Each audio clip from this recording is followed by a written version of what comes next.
বঙ্গবন্ধুর অসমাপ্ত আত্মজীবনী পড়ে রীতিমতো কেঁদে ফেলা, প্রশংসা করতে করতে মুখে ফেনা তোলা আমাদের আইনের শিক্ষক, ঢাকা বিশ্ববিদ্যালয়ের বরেণ্য শিক্ষক, কলামিস্ট, লেখক আসিফ নজরুল। তার আরেকটা পরিচয় আছে, তিনি কালজয়ী কথাসাহিত্যিক, নাট্যকার, পরিচালক হুমায়ুন আহমেদের জামাই। সেই আসিফ নজরুল বিভিন্ন সময় টক শোতে অসমাপ্ত জীবনীর যে সাহিত্যিক মূল্য নিয়ে প্রশংসা করতে করতে হাঁপিয়ে উঠতেন, সেই আসিফ নজরুলকে আমরা এখন ভিন্ন চরিত্রে দেখছি। এমনকি উপদেষ্টা পরিষদে শেষ কার্য দিবসে এসেও, যখন আনুষ্ঠানিক নির্বাচনের আগে শেষ কার্য দিবস পার করলেন, সেই শেষ কার্য দিবসে এসেও তিনি নানাভাবে নানা দিক থেকে আওয়ামী লীগের আতঙ্ক, আওয়ামী লীগের গন্ধ দেখতে পাচ্ছেন, আওয়ামী লীগের ষড়যন্ত্র দেখতে পাচ্ছেন। যখন নির্বাচন প্রক্রিয়ার মধ্যে দেশ ঢুকে গেছে, কোনো ধরনের কোনো কিছু নেই, বরং নির্বাচন ব্যবস্থা বিতর্কিত করা, নির্বাচন বানচালের ব্যাপারগুলো, আওয়ামী বিরোধী যারা ছিলেন তাদের ভেতরেই কেওয়াজের ব্যাপারগুলো আমরা দেখছি, তখন আবারও নতুন করে আওয়ামী লীগকে কি ভাবে দোষারোপ করলেন, কি বললেন তিনি, সেগুলো খুব ইন্টারেস্টিং। চলুন আসিফ নজরুলের আজকের বক্তব্যগুলো জেনে নিই, যে আওয়ামী লীগ সম্পর্কে নতুন তথ্য তিনি কি দিলেন। এক ধরনের আতঙ্কের মধ্যে তিনি রয়েছেন, সেটাও তিনি জানালেন। তিনি কেন আতঙ্কে থাকবেন, কি এমন তিনি করেছেন যে আওয়ামী লীগের জন্য তাকে আতঙ্কের মধ্যে থাকতে হবে। যে আসিফ নজরুলকে আমরা দেখেছি বঙ্গবন্ধুর অসমাপ্ত আত্মজীবনীর সাহিত্য মূল্য নিয়ে শেখ হাসিনার প্রশংসা করতে করতে মুখে ফেনা তুলতেন এক সময়। বলছিলাম উপদেষ্টা আসিফ নজরুলের কথা। উপদেষ্টা আসিফ নজরুল এরই মাঝে লাল পাসপোর্ট জমা দিয়েছেন, এবং লাল পাসপোর্ট জমা দিয়ে সবুজ পাসপোর্ট নিয়েছেন। এই ব্যাপারগুলো আমরা গণমাধ্যম সূত্রে নিশ্চিত হয়েছে। তার ব্যাপারে গত 1.5 বছরে অনেকেই দেশে বিদেশে থেকে অনেকে অভিযোগ করেছেন, যদিও সেই অভিযোগগুলো খুব একটা প্রামাণ্য দলিল হিসেবে কেউ সামনে আনতে পারেনি। মুখে তো অনেক কিছুই বলা যায়, কিন্তু অভিযোগের প্রমাণগুলো দাখিল করা অনেক বড় ব্যাপার। সেই ক্ষেত্রে আসিফ নজরুলের বিরুদ্ধে তেমন কোনো ওই দুর্নীতি বিষয়ক তথ্য আমরা প্রমাণ আকারে পাইনি। অনেকে অভিযোগ করেছেন, হয়তো সেগুলো তার জন্য পজিটিভই ব্যাপার যে তার বিরুদ্ধে কেউ কোনো প্রমাণ দাখিল করতে পারেননি। সেই আসিফ নজরুল আজকে শেষ কর্মদিবস, এবং শেষ কর্মদিবসে যেটা বললেন তার একটা ভিডিও ছড়িয়ে পড়েছে সামাজিক যোগাযোগ মাধ্যমে, গণমাধ্যমের একটা ভিডিও, সেটা ছড়িয়ে পড়েছে। সেখানে তাকে নানা কথা বলতে দেখা গেছে। দৈনিক কালবেলা কি বলছে দেখুন। কালবেলা বলছে, অন্তর্বর্তী সরকারের সদস্যদের হত্যার নির্দেশ দিচ্ছে আওয়ামী লীগ। অর্থাৎ তার সরকারের সদস্যদের নাকি হত্যার নির্দেশ দিচ্ছে আওয়ামী লীগ, এই ভয়ঙ্কর অভিযোগ করছেন। আর নিশ্চয়ই তার কাছে তথ্য প্রমাণ রয়েছে। শুধু তথ্য থাকলে তো হবে না, প্রমাণ থাকতে হবে। যে প্রমাণ নিশ্চয়ই তার কাছে রয়েছে। তিনি কি প্রমাণ হাজির করলেন চলুন একটু জেনে দেখি। শুধু মুখেই বললেন নাকি কোনো প্রমাণ হাজির করলেন? আইন, বিচার এবং সংসদ বিষয়ক ও প্রবাসী কল্যাণ মন্ত্রী উপদেষ্টা আসিফ নজরুল অভিযোগ করে বলেছেন, বিদেশে অবস্থানরত আওয়ামী লীগের নেতারা অন্তর্বর্তী সরকারের সদস্যদের হত্যার নির্দেশ দিচ্ছেন। আজকে ত্রয়োদশ সংসদ নির্বাচন পর্যবেক্ষণে ঢাকায় সফররত কমনওয়েলথ প্রতিনিধি দলের সঙ্গে বৈঠক শেষে সাংবাদিকদের সঙ্গে আলাপকালে এই অভিযোগ করেন। বৈঠকটি প্রবাসী কল্যাণ মন্ত্রণালয়ের কার্যালয়ে হয়েছে। আসিফ নজরুল বলেছেন, নির্বাচনকে আরও অন্তর্ভুক্তিমূলক করার বিষয়ে প্রতিনিধি দল প্রশ্ন তুললে তিনি জানান, জোর করে কাউকে নির্বাচনী প্রক্রিয়ায় অন্তর্ভুক্ত করা সম্ভব নয়। অর্থাৎ আওয়ামী লীগকে আনতে হলে জোর করে আনতে হবে। আওয়ামী লীগকে এমনি আনা যাবে না, তাদেরকে জোর করতে হবে। জোর করে কাউকে আনা সম্ভব নয়, সেটা তিনি বলেছেন। আওয়ামী লীগের কারো মধ্যে নির্বাচনে অংশগ্রহণের মানসিকতা দেখা যায়নি, এই অভিযোগ করছেন তিনি। বরং তারা বিদেশে বসে জুলাই গণ অভ্যুত্থানকারীদের এবং অন্তর্বর্তী সরকারের দায়িত্বশীলদের হত্যার নির্দেশ দিচ্ছেন। আওয়ামী লীগ বিদেশে থেকে এই অন্তর্বর্তী সরকারের যারা আছেন, আসিফ নজরুলরা যারা আছেন, তাদেরকে হত্যার নির্দেশ দিচ্ছেন, সেই অভিযোগ তিনি করছেন। তিনি আরও বলেন, জুলাইয়ের হত্যাকাণ্ডে জড়িত আওয়ামী লীগের সিনিয়র নেতাদের বিচার চলছে এবং দলটির শীর্ষ নেত্রীর বিরুদ্ধে মৃত্যুদণ্ডের আদেশ হয়েছে। তবে ওই সময়ের ঘটনায় আওয়ামী লীগের কোনো নেতাকে অনুশোচনামূলক বা নিন্দাসূচক কোনো বক্তব্য এখন পর্যন্ত দিতে দেখা যায়নি। এই যে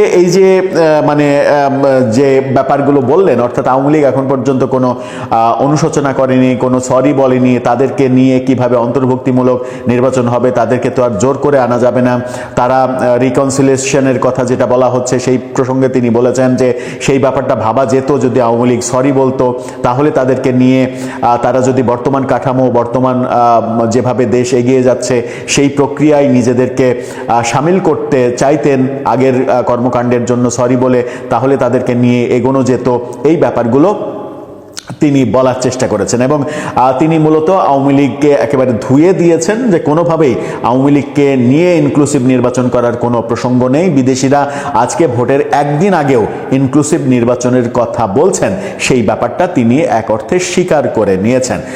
কিন্তু আমাদের উপদেষ্টাদের বহুজনকে গত কিছুদিন ধরে লাগামহীনভাবে বলতে শুনেছি যে বিদেশি কোনো চাপ নেই, কোনো চাপ, এবং সরকারের প্রেস উইং থেকেও কোনো মানে বারবার বলা হয়েছে কোনো ধরনের কোনো চাপ নেই। কিন্তু আসিফ নজরুল আজকে স্বীকারই করে নিলেন যে বিদেশিরা এখনো ভোটের একদিন আগেও ইনক্লুসিভ নির্বাচনের কথা বলছে, সবাইকে নিয়ে অর্থাৎ আওয়ামী লীগকে নির্বাচনে অংশগ্রহণ করতে দেওয়ার কথা বলছে। তখনই আসিফ নজরুল বলছেন আওয়ামী লীগ বিদেশে থেকে আমাদেরকে মারার প্ল্যান করছে, আমাদেরকে মারার নির্দেশ দিচ্ছে। তার মানে আসিফ নজরুল মানে নিরাপদ নয়। তার মানে কি ব্যাপারটা এরকম যে লাল পাসপোর্ট জমা দিয়ে সবুজ পাসপোর্ট তারা দ্রুত নিচ্ছেন এবং দ্রুত বিভিন্ন দেশে ভিসা করিয়ে নিচ্ছেন, এই কারণে যে তারা যখন দায়িত্বে থাকবেন না, তাদের যখন এই বর্তমান প্রোটোকল থাকবে না, নিরাপত্তা থাকবে না, সরকারি বাড়িতে থাকতে পারবেন না, তখন কি তারা নিরাপত্তাহীনতায় ভুগবেন এবং সেই কারণে দেশ ছেড়ে দেবেন, বিদেশে চলে যাবেন? ব্যাপারগুলো কি সেই দিকে যাবে? আওয়ামী লীগ তাদের জন্য এতটা ভয়ঙ্কর হয়ে উঠবে কিংবা উঠতে পারবে, সেই বাস্তবতা আদৌ আছে? কিংবা আওয়ামী লীগের কোনো কর্মকাণ্ডের মধ্য দিয়ে কি এটা প্রমাণিত হয়েছে যে এই সরকারের উপদেষ্টারা তার দায়িত্বের মেয়াদ শেষ করলে তারা তাদেরকে নিরাপত্তাহীন করে দেবে আওয়ামী লীগ? দর্শক, আপনার কি মনে হয় আসিফ নজরুলের যে অভিযোগ, সেই অভিযোগের বাস্তবতা কতটুকু, নাকি আসিফ নজরুল নিজে থেকেই নিজের নিরাপত্তা নিয়ে শঙ্কিত হচ্ছেন? বাংলাদেশের বিএনপি সমর্থকরা বলছে আগামীর প্রধানমন্ত্রী তারেক জিয়া হতে চলেছে, এবং জামাতের জোটের যারাই আছে তারাই বলছে আগামীর প্রধানমন্ত্রী হতে চলেছে ডক্টর শফিকুর রহমান। এবং বাংলাদেশের অনেক রাজনৈতিক বিশ্লেষকও বলছে জামাত ইসলামী ইলেকশন ইঞ্জিনিয়ারিং করে এবার ক্ষমতায় বসার জন্য অনেক চেষ্টা করছে। এই সকল বিষয় কেন উঠে আসছে তার পিছনে কিন্তু অনেক বিরাট কাহিনী আছে। এই সকল বিষয় নিয়ে আজকের আলোচনা, আশা করছি আপনারা শেষ পর্যন্ত ভিডিওটি দেখবেন, সকল বিষয় ক্লিয়ার হয়ে যাবেন। প্রথমত, 64 জেলার মধ্যে যে 64টা ডিসি আছে সেখানের মধ্যে 32 জন ডিসি হচ্ছে জামাত ইসলামীর, আর 20 জন ডিসি হচ্ছে এনসিপির, আর 12 জন ডিসি হচ্ছে বিএনপির। এখন অনেকের মনে প্রশ্ন, ডিসি নিয়ে এত আলোচনা কেন? ডিসি কিন্তু একটা নির্বাচনে খুবই গুরুত্বপূর্ণ ভূমিকা পালন করে। ইলেকশন যদি ইঞ্জিনিয়ারিং করতে চাই, ডিসি অনেকভাবে করতে পারবে। এইদিকে প্রশাসনও কিন্তু যদি জামাতের দিকে হেলে পড়ে, ইঞ্জিনিয়ারিং করা আরো বেশি সহজ হবে। এখন জামাত কেন এত বেশি আপনার অ্যাক্টিভ হয়ে গিয়েছে নির্বাচনের আগে, এত বেশি কনফিডেন্স কেন শো করতেছে? তার মেইন রিজন হচ্ছে ডক্টর ইউনূস কিন্তু এনসিপি কে সম্পূর্ণরূপে সমর্থন করছে, আর এনসিপি জামাতের সাথে জোট করার কারণে জামাতও কিন্তু সেটার ফল পাচ্ছে, কারণ জামাত আর এনসিপি তো এক। অনেকে যে যাই বলুক এনসিপি ডক্টর ইউনূসের দল, হ্যাঁ মেনে নিলাম ডক্টর ইউনূসের দল, অন্তত তো 80 থেকে 90% শিবিরের কর্মী তো এনসিপিতে আছে। তার মানে এনসিপি কে সমর্থন দেওয়া মানে ডক্টর ইউনূস জামাতকে সমর্থন দেওয়া। ইলেকশন যদি ইঞ্জিনিয়ারিং করতেই চাই ডক্টর ইউনূস গং, এই জামাত গং, তাহলে কিন্তু চাইলে পারবে। যদি 150 থেকে 55টা আসন জামাতকে ইঞ্জিনিয়ারিং করে জিতিয়ে দেয়, বিএনপি কি করবে? কিছু করার থাকবে? বিএনপি তখন অপশন থাকবে একটাই, আন্দোলন নামাও, আওয়ামী লীগকে ইন করা রাজনীতিতে, ওই সরকার ফেলে দাও। ওইটা ফেলে দিলে বিএনপি লাভ কি হবে?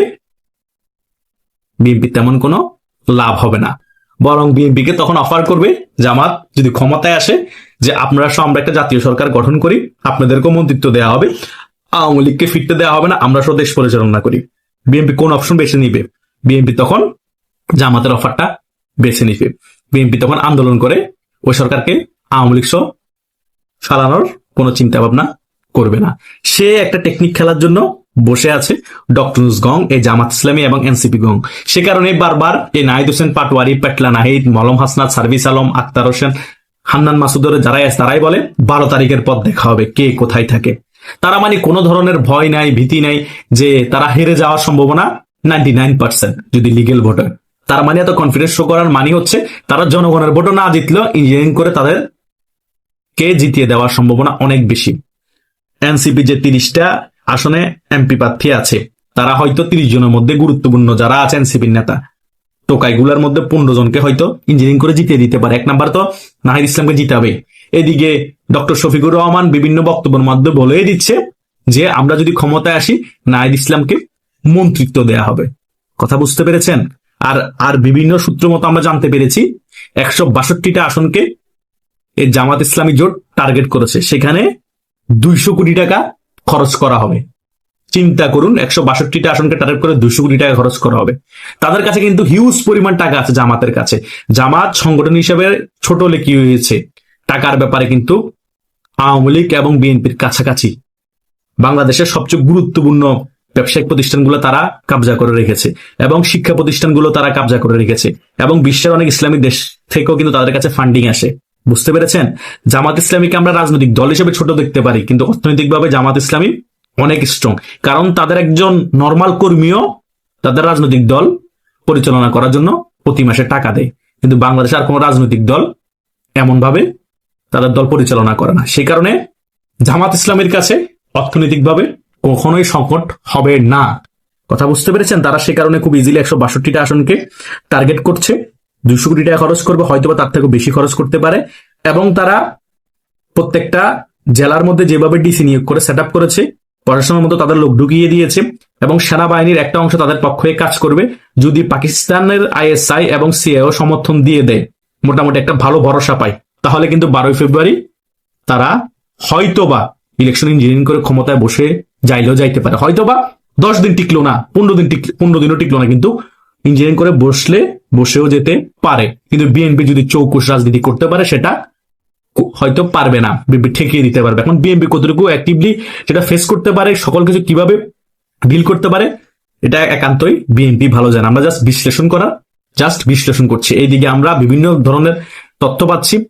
ফেক আর্মি ড্রেস বানানো হচ্ছে, 162 আসন টার্গেট করা হচ্ছে, 200 কোটি টাকা সেখানে খরচ করা হবে এবং পাকিস্তানের সহায়তা নেওয়া হচ্ছে, ডক্টর ইউনূস সহায়তা করবে। বিভিন্ন ধরনের খবর আমাদের কাছে আসছে, কোনটা সত্য কোনটা মিথ্যা সেটা যাচাই করতে আমরা হিমশিম খেয়ে যাচ্ছি। কারণ 12 ফেব্রুয়ারি নির্বাচন আগ মুহূর্তে আমরা বুঝতে পারছি না আদৌ কি সুষ্ঠু নির্বাচনের মাধ্যমে বিএনপি জয়লাভ করে ক্ষমতা আসবে, নাকি ইলেকশন ইঞ্জিনিয়ারিং এর মাধ্যমে জামাত প্রথমবারের মতো বাংলাদেশে ক্ষমতা চেয়ারে বসবে। আমার কেন ভয় হচ্ছে জানেন? কারণ হাসনাত আব্দুল্লাহর একটা পোস্ট আমি এখনো ভুলতে পারি না। 5 আগস্ট শেখ হাসিনা সরকার পতনের পর সে সুন্দর করে লিখেছিল, হয়তো এবার না হয় নেভার। কারণ সে যে জামাত শিবিরের সক্রিয় কর্মী আমরা ভালো করেই জানি। 5 আগস্টের পরবর্তী সময়টা লেখার মানেই হচ্ছে এবার যদি জামাত ইসলামী ক্ষমতায় আসতে না পারে আর কখনোই আসতে পারবে না। ওই লেখাটার কারণে আমার এখনো ভয় হচ্ছে জামাত ইসলামী 12 ফেব্রুয়ারি নিজের সর্বোচ্চটা চেষ্টা করে হলো 10 দিনের জন্য বা 15 দিনের জন্য বা 1 মাসের জন্য হলো একবার হলো ক্ষমতা চেয়ারে বসবে। আর ক্ষমতা চেয়ারে যদি বসে যেতে পারে, বিএনপিকে মোটামুটি ফাটা বাসা চেপে ফেলে দিবে। বিএনপি আওয়ামী লীগকেও ইন করাতে পারবে না, কারণ আওয়ামী লীগের নেতা কর্মীরা তাদের উপর পেটা বয়ে আছে। 5 আগস্টের পরবর্তী সময় যে দমন নিপীড়ন চালিয়েছে আওয়ামী লীগের কর্মীদের উপর এবং যে পরিমাণ মামলা দিয়েছে, সে ভয়ে আওয়ামী লীগকে ইন করাতে পারবে না, আন্দোলন করে জামাতের সরকার পতনও ঘটাতে পারবে না। তখন বাধ্য হয়ে জামাতের সাথে একত্রিত হয়ে জাতীয় সরকারের মতো দেশ পরিচালনা করতে হবে, জামাতের নেতৃত্বে থাকতে হবে বিএনপিকে। তাই আগামীতে অনেক কিছু ঘটতে পারে, অনেক কিছু বাংলাদেশে উলট পালট হয়ে যেতে পারে যদি বিএনপি সঠিক রাজনীতিটা করতে না পারে। আর বিএনপি যদি সঠিক রাজনীতি করতে পারে, মোটামুটি সকল কিছু স্ট্রংলি ফেস করতে পারে, তাহলে এই সকল কিছুই হবে না। বিএনপি 12 ফেব্রুয়ারির পর বাংলাদেশে ক্ষমতায় আসবে। 1 বছর টিকুক, 2 বছর টিকুক, 5 বছর টিকুক, সেটা ভিন্ন বিষয়, কিন্তু বিএনপি ক্ষমতায় আসবে এবং বিএনপি ক্ষমতায় আসার কিছু মাসের মধ্যে বা কিছু বছরের মধ্যে আওয়ামী লীগ শক্তিশালী রূপে রাজনীতি ফিরে আসবে, আন্দোলন সংগ্রাম শুরু হয়ে যাবে। আবারও সেম বাংলাদেশে 2টা বড় রাজনৈতিক দলের রাজনীতি থাকবে, আওয়ামী লীগ আর বিএনপি। নামে মাত্র জামাত ইসলাম বিরোধী দল থাকবে, আসলে রাজনীতিটা করবে বিএনপির বিরুদ্ধে আওয়ামী লীগ রাজপথে। বিরোধিতা করবেও আওয়ামী লীগ রাজপথে। এটা আগামীতে আবারও হতে যাচ্ছে। এখন কোন পয়েন্টটা কিভাবে কাজে লাগবে এবং কিভাবে হবে, কোন সমীকরণ কিভাবে মিলবে, এটা সম্পূর্ণরূপে বিএনপির উপর নির্ভর। আমরা অ্যাকুরেটলি ভাবে এটাই ঘটবে বলতে পারবো না। বিএনপির অ্যাক্টিভিটির উপর, বিএনপির সিদ্ধান্তের উপর বাংলাদেশের রাজনীতির অনেক কিছু পরিবর্তন হতে পারে। আশা করছি আপনারা অনেক কিছু বুঝতে পেরেছেন। তারপরে যদি কিছু জানার থাকে কমেন্ট করে জানাতে পারেন বা আমাকে হোয়াটসঅ্যাপে বা মেসেঞ্জারে নক দিতে পারেন।